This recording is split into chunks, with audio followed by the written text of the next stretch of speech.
भांडूपच्या सोंगाड्याला एकादशीच्या दिवशी सुद्धा शिमगा करावासा वाटतो. आज आषाढी, सगळं जग विठ्ठल विठ्ठल करतंय, पण राऊताला मात्र अफजल खान आठवतोय.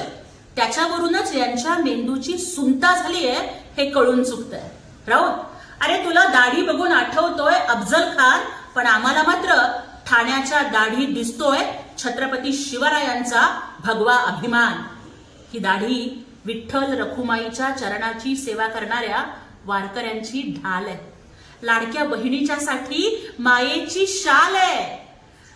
गोर गरिबांची सावली आहे ही दाढी.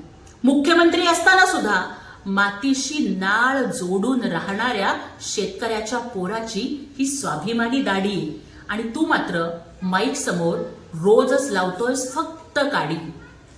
राऊत, दाढी छत्रपती शिवरायांच्या मावळ्यांना शोभते, तुमच्यासारख्या कावळ्यांना नाही शोभत. आणि काय ते उठेगा नाही साला वगैरे म्हणत म्हणत तुमच्या मालकांनी आपण द्वयर्थी संवादाचे बादशाह आहोत हे जे दाखवून दिलंय ना, तर तुम्ही उठा आणि आठा बांद्रेकर तमाशा फड सुरू करा. आणि त्या फडात विशेष आकर्षण असेलच भांडूपची मावशी